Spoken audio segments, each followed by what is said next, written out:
بسم الله الرحمن الرحيم. الحمد لله رب العالمين، والصلاة والسلام على رسول الله صلى الله عليه وسلم. إلهي baynugu mahadnaqaynaa subxaanahu wa tacaala nimcooyinkiisa kala duwan ee faraha badan.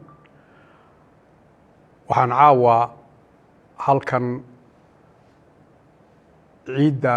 ciidal udxaa berita ah waxaan hambalyo iyo bogaadin uga dirayaa dhammaan shacbi weynaha jamhuuriyadda Somaliland iyo dadka muslimiinta ah meel kasta oo dunida ka joogaan. waxaan leeyahay ilaahay subxaanahu wa tacaala haynaga aqbalo acmaashii wanaagsanayd ee kala duwan ee aynu samaynay.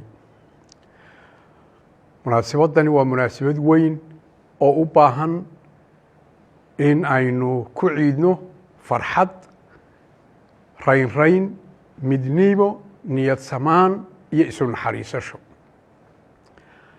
waxaynu ka soo gudubnay doorashooyin culus oo xasaasi ah. doorashooyinku waxay leeyihiin xagtimo iyo xurgufo, waxay leeyihiin xamaasad iyo xisado siyaasadeed. waxaa loo baahan yahay inaynu xalay dhalay ka noqonno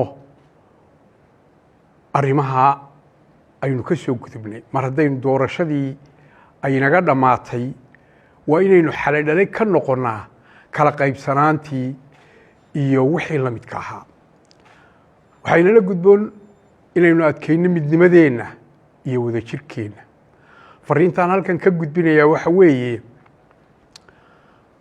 ummadaha iskaashada ee u mudooba horumarka dalkooda, rabbigoodana kaashada ayaa guulaysa. dariiqa guusha waxaa lagu gaadhaa midnimada iyo wadajirka, iskaashiga iyo isku duubnida, alla kaashiga. waxaynu u baahan nahay inaynu adkayno midnimadeenna iyo wadajirkeenna. rabbi isagoo subxaanahu wa tacaala ka hadlaya oo dadka muslimiinta la hadlaya wuxuu yihi walaa tanaasacuu fatafshaluu watadhaba riixukum. wuxuu rabbi inaga reebay inaynu iskhilaafno. wuxuu inoo sheegay haddii aynu iskhilaafno inaynaan guulaysanayn, dabkeennuna gamaarayo.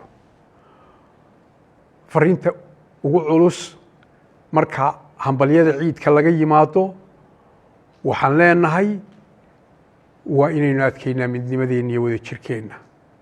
xisbiga kaah waa xisbi ummadda midaynaya, ma aha mid ummadda kala kaxaynaya. ummadda waanu isugu faalinaynaa, u kala faalin mayno. waxaa kaloo aan hoosta iyadana ka xariiqayaa waa in maadaamaynu maalmihii ciidka ku jiro aynu kaalmaynaa dadka danyarta iyo saboolka ah. bulshada saboolka ah iyo bulshada danyartaa waa inaynu kaalmaynaa, waa inaynu isu naxariisanaa. ilaahay subxaanahu wa tacaala markaasuu inoo naxariisanaya.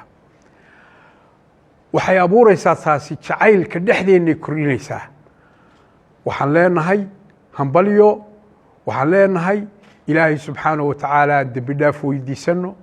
ilaahay waxaan ka baryaynaa inuu roob inoo shubo, inuu naxariistiisa inoogu ballaadhiyo, inuu boggeenna burcad isu mariyo.